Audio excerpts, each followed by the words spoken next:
watching Primetime. I'm Tamanna Inamdar. My name is Ayush Alavadi. Let's take a look at today's headlines.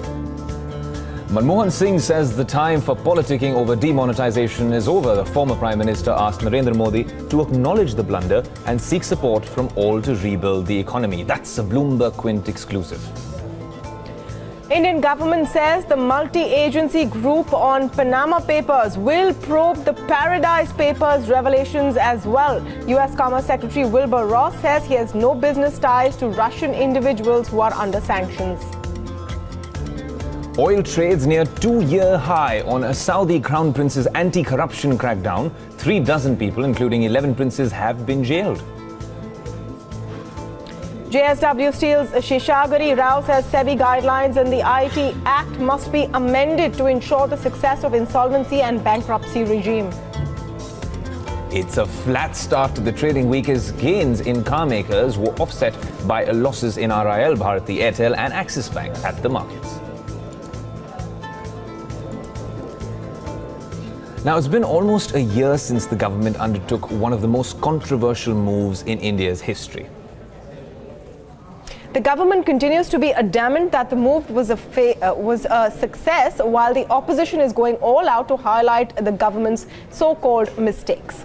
Now, former Prime Minister Manmohan Singh today had some very strong words for current Prime Minister Narendra Modi. He has given an interview to Praveen Chakravarti, who's contributing editor at Bloomberg Quint, who brings us the highlights of this rare interview. This week marks a year since the government announced demonetization. In an interview to me, former Prime Minister Dr. Manmohan Singh speaks about the impact of demonetization on the broader economy and the challenges facing the nation as we look forward. Dr. Singh was uncharacteristically vocal in his opposition to demonetization when it was announced a year ago. I asked him, how would he assess the impact of it now, 12 months later? Dr. Singh says, and I quote, "Slowing GDP is merely one indicator of the economic damage. Its impact on the weaker sections of our society and business is far more damaging than any economic indicator can reveal. One immediate manifestation of the damage has been on jobs. 3/4 of non-agriculture employment in our country is in the small and medium enterprises sector. This sector has been hit the hardest due to demonetization. Therefore, jobs have been lost and new jobs are not being created. I also worry about the longer-term impact of demonetization. Headline GDP may well start to show an improvement after the recent lows, but rising inequality has been a constant threat to our nature of economic development. Demonetization may exacerbate such inequalities, which can be harder to rectify in the future." The government has subsequently come out with other objectives for demonetization, such as a cashless economy or a digital economy. I asked him, how important are these as economic priorities for our nation? In reply, Dr. Singh says, quote, "Objectives such as a less cash or digital economy are laudable pursuits, but we also need to get our economic priorities right. It is unclear that these goals of cashless economy will indeed help small enterprises become larger and achieve scale efficiencies. That should be our priority. These small and medium enterprises are the backbone of India's economy and labor markets. It is unwise to sabotage this sector in some rhetorical pursuit of a digital economy. Any behavioral change cannot be coerced or forced. It has to be nudged and incentivized, as behavioral economists have found. Digital or cashless economy is a mere post facto justification for what was fundamentally a flawed economic policy." Economic measures such as GST, demonetization are often touted as hard pills that India must swallow to formalize its largely informal economy. Is formalization a necessary condition for long-term sustained economic growth? If yes, what is the best way to achieve it? Dr. Singh says, and I quote, "The value created by the informal sector will be captured in the form of income, wealth, or consumption effects. Hence, we must be cautious about the sweeping generalizations about the informal economy and passing moral judgments about the entire sector. Having said all this, it is very important for a nation such as ours to build strong state capacity to lift our standards of governance. This is possible only when we increase our share of tax revenues. If formalization of the informal sector means a widening of the tax base, it should be welcomed. But the means is as important as the ends. Dr. Singh spoke about the importance of institutions. He is also a former RBI governor. I asked him about the impact of demonetization on institutions of policy making and governance in the country. On this, he says, quote, "The Reserve Bank of India was bypassed and overshadowed in one of independent India's most significant monetary policy decisions. This is a cause for concern. I am not for a moment implying complicity of the RBI, and I am very sure that the RBI did not have a choice. I am equally confident that the governor of the RBI will strive to regain credibility and independence of the institution. But I am very concerned about the creeping culture of erosion of institutions in other spheres." Dr. Manmohan Singh famously warned that demonetization could derail economic growth by 2 percentage points. I asked him if he feels vindicated now. "This is not about vindication," says Dr. Singh. He adds, and I quote, "In fact, I strongly feel the time for politicking over demonetization is over. It is time the Prime Minister graciously acknowledges the blunder and seeks support from all to rebuild our economy. There comes certain moments in a democracy's history when economics should take precedence over politics. It is one such moment now in India." Now, the government's probe into suspicious accounts unearthed after demonetization is gaining traction. The Press Trust of India reports that the Income Tax Department has picked over 20,000 tax returns for detailed scrutiny, suspecting discrepancies in income before and after demonetization. Government sources add that the department has also identified 1 lakh high-risk cases of alleged tax evasion for detailed investigation as well. Now, when demonetization was announced on November 8th last year, one of the objectives was to convert the cash economy to a digital economy. And leading the way was Maharashtra's Dhasai village. Our colleague Purva Jitnes takes a stock of the situation from the ground.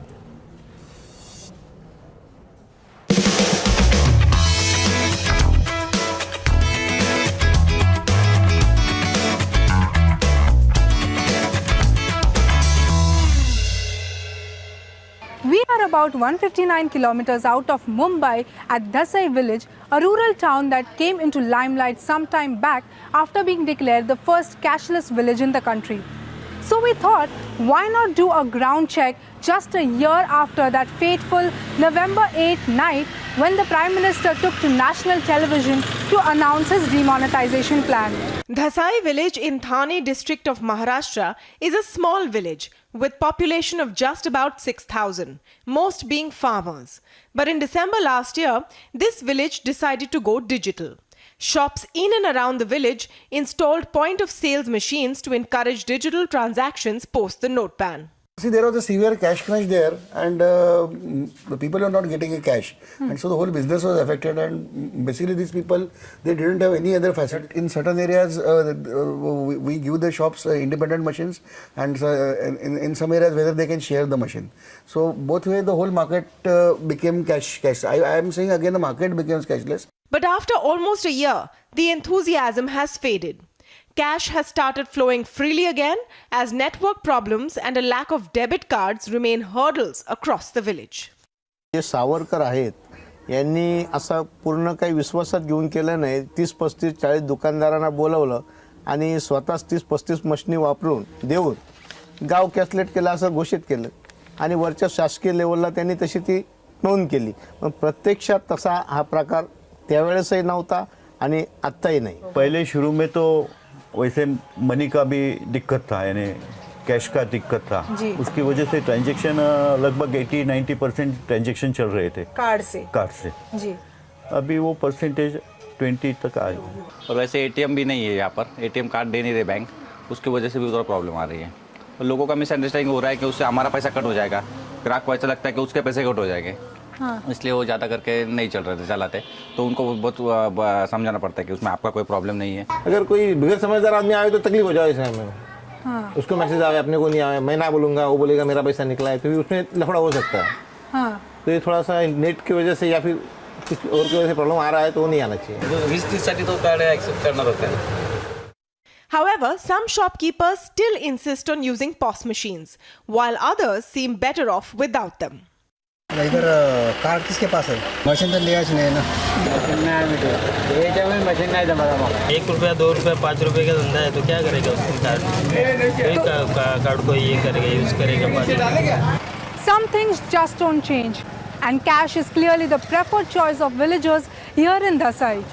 All that remains of a shift to a cashless society are some unused swipe machines and some disgruntled shopkeepers who aren't all too happy with the banks for not providing the necessary assistance for the machines to work.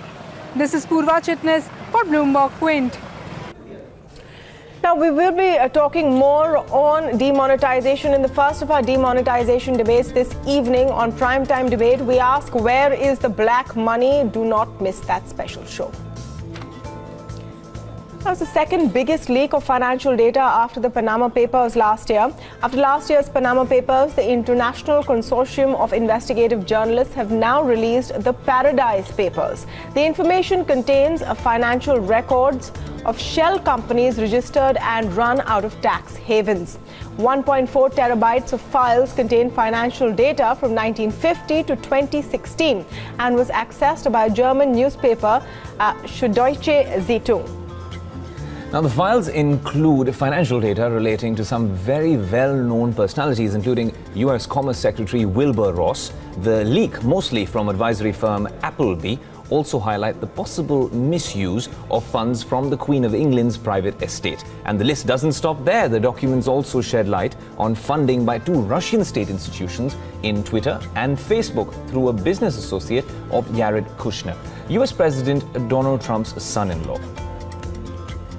US Commerce Secretary Wilbur Ross says that there is nothing improper about his business links with Russia. Speaking to Bloomberg News, Ross also said that he has no ties with any Russian individual under the sanctions. He also denied allegations of conflict of interest in his deal with a cyber company in Russia. We have no business ties to those Russian individuals who are under sanction. Prior to my joining the board of Navigator, they entered into some charter arrangements with Cybor, which is a big Russian hydrocarbon company. I had nothing to do with the negotiations, never met the people under sanction. Cybor never has been under sanction, so there's nothing whatsoever wrong with Navigator having a deal with them. Second, as to the disclosure, much has been made that it wasn't disclosed. It was in 3 places on my Form 278, which is public document. At place 10.14.1.3, 10.15.1.3, and 24.1.4.2, as well as on the Office of Government Ethics website, public website. The symbol is OGE.gov. Well, there is no conflict of interest. We don't regulate shipping, and that's why the OGE let me retain shipping interests. Now, we must mention, while the leaks throw up pages and pages of data, 1.4 terabytes after all, they still don't point to any particular wrongdoing by any person or party, at the moment at least. I'm guessing there'll be more revelations. There are, of course, initial reports, and one will have to wait and see if any of these allegations of money laundering, bribery, evasion, well, if they actually pop up. Now, Jay Mazumdar, author at Indian Express, joins us on the phone line because Indian Express is the organization looking at the India leg, so to speak, of the Paradise Papers. They've done a detailed report this morning naming companies as well as very prominent Indians who may have some connection to Appleby, the firm whose papers they have largely. Hi, Jay. Thank you so much for speaking with Bloomberg Quint. You know, I was just going through your piece which explains why the Paradise Papers are important. And if you could just take our viewers through that, because Indian Express itself clearly says that having offshore accounts by itself is not illegal. And tax havens and having any kind of presence there by itself is not illegal. No, it is not, and it provides some tax benefit, and if it's within the law, then obviously there is nothing wrong with that. But in any tax haven, and this islands are known as secrecy jurisdictions, and there the possibilities are many. So until and unless the regulators get to know what's up, so it's very difficult to monitor or investigate. And as we tried to explain this morning in our edition, we are talking about a couple of corporate principles that any company can go about their business and their finances any which way they like, and it is entirely legal to reduce one's tax liability. But and it's also true that even if a company does an otherwise legal transaction, just because the motive is to save tax, that company cannot be probed. So in this investigation and this data gives us leads which can establish fraud, and establishing fraud by which we mean that, you know, obviously a fraudulent transaction, but at the same time setting up sham companies in the sense that the companies which have no other purpose and it is only existing in form and not in substance. Appleby, for one, like Mossack Fonseca in 2016's Panama paper, they set up hundreds and thousands of companies, and they have their own officials who serve as directors in those companies, and they have no interest, no local standard, and they are not certainly deciding the fate of millions of dollars that these companies are dealing with. So they're mere puppets taking instruction from the beneficiaries or the ultimate holders sitting in their respective jurisdictions, and this entire business of having companies in some offshore tax residency and saving tax, it's completely sham. And once that is established through these revelations, then of course the tax regulators and others can step in and lift the veil. Now, in the Indian context, Jay, because there have been some big names named, and of course the Indian Express has gone to each of these persons and given their responses. Even Union Minister Jayant Sinha has given his response today, as have several other corporates. What are the key findings in the Indian leg of the investigation which Indian Express has done, if you had to sum that up? If I compare with Panama Papers, this time the finds are more corporate-centric because Appleby is a much more mainstream firm and it deals with bigger clients and fewer individuals. And those individuals they have as the clients, they're all extremely high-value individuals. And in the Indian context, I would say it's not very much different from the global context. Anyone who is going to an offshore firm to set up offshore entities, clearly it can be entirely legal and it may not be. So we are reporting the facts as we find on Appleby records, and we are not claiming anything more than what we have reported. And after this, it's up to the government and the regulators to look into it if they think right. And as you know, that only this evening the finance minister and the ministers announced a joint team with ED, CBDT, RBI, and they will probe into this into findings in the coming days. Absolutely, Jay. Another question that I wanted to pose to you was, obviously, you worked with the ICIJ at Indian Express on this investigation for months, nearly 10 months is what I've gathered. And also, this is the same team that worked on the Panama Papers investigation as well. But the number of records is nearly double, right, in this one. How different was it working on this investigation as compared to the one from April 2016?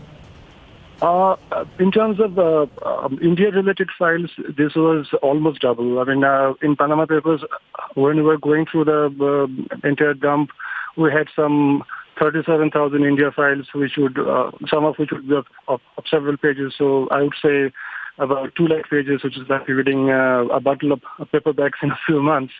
But in this case, the India-related files would go up to 66,000, if not more. Which is almost double, and the entities named were also higher, and it was in one sense easier that because there are fewer individuals named, so you don't need to go looking for addresses all the time, because if you have big corporates, you know that who they are and where they are.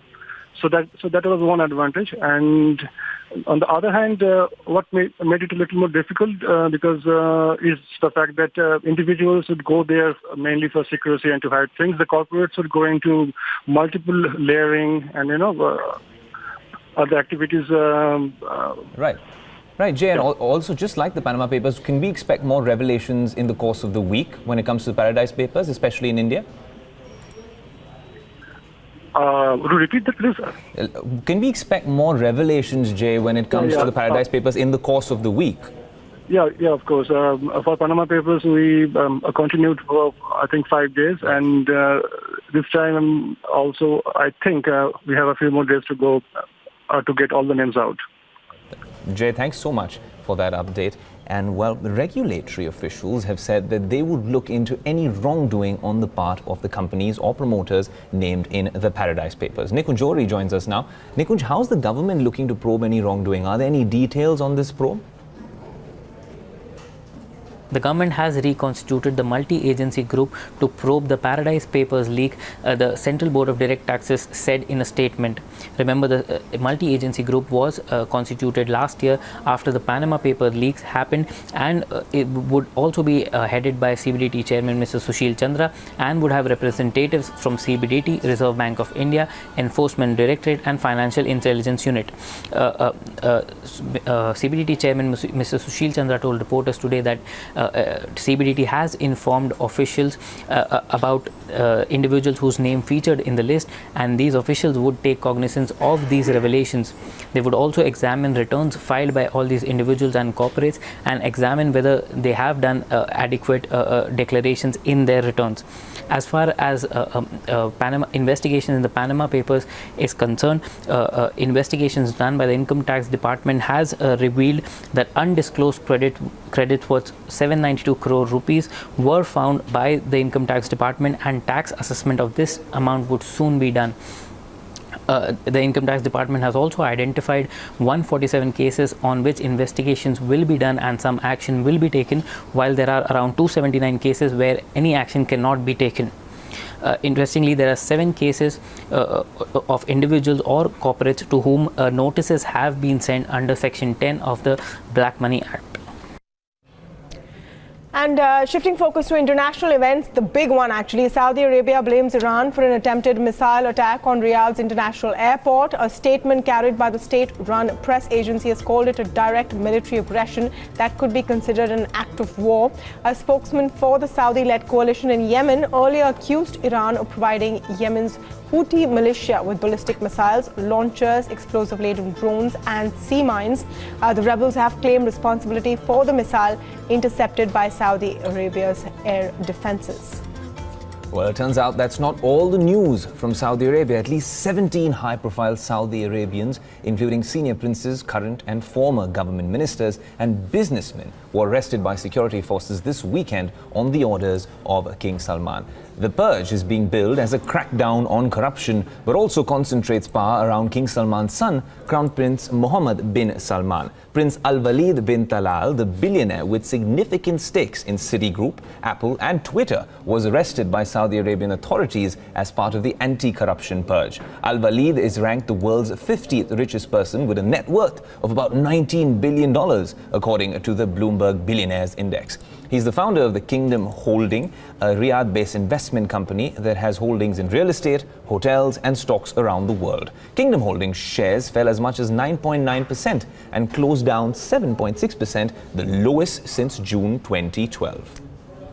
Well, this has had an impact on oil as well. Oil traded near the highest level in 2 years after the anti-graft drive in the world's biggest crude exporter. This follows a 4-week rally on signs that global inventories are shrinking. The other cause for optimism is that OPEC and allied producers are likely to cut output beyond March. The purge also included a member of the Royal Council overseeing state oil companies Saudi Aramco and one of its directors. In the US, the rig count fell to the lowest level since May, prompting a rise in crude prices. But what does this anti-corruption crackdown really mean? Yusuf Jamal Eldin of Bloomberg News sums up the implications of these anti-graft arrests in this report. A sweeping process that really included some of the most high-profile figures in this country across business and politics, princes, current and former officials, unprecedented in the history of Saudi Arabia. And the question that this raises really is whether the reform process more broadly is moving too fast. The Crown Prince Mohammed bin Salman, he's been at the forefront of this. He cemented his position already over the summer. And now with this latest move against some of these figures on the basis of corruption, it really could feed into more concerns that a country that historically has not been very flexible in terms of opening up to new reforms and to new ideas is suddenly moving at too fast a clip. And you certainly get that sense being here on the ground in Riyadh and speaking to a lot of the stakeholders. Now, jewelry to watchmaker Titan reported strong quarterly earnings in Q2. Net profit jumped 67% to 278 crore rupees year on year, while revenues rose 29% to 3,473 crore rupees. A 37% rise in jewelry sales and a 9% jump in watch sales boosted the revenue. Shares of Titan rose by a whopping 25%, the most in a dozen years, on the back of the strong Q2 show. Now, Joint MD and Group CFO of JSW Steel, Sheshaguri Rao, says that insolvency and bankruptcy code is a good framework. He says that JSW Steel is evaluating opportunities in stressed assets. However, he also insisted that there are inconsistencies relative to pre- and post-IBC scenarios in the Income Tax Act of 1961, SEBI Guidelines, Companies Act 2013 and the Stamp Act in India. He says that it is essential to amend both SEBI Guidelines and Income Tax Act to effectively restructure stressed assets and implement IBC. Particularly the IBC, when you talk about, I think it is a very good framework that has been laid down by the Government of India, RBI and the banks. So under that framework, hopefully some solutions would come in. We are evaluating some of these opportunities that are there today.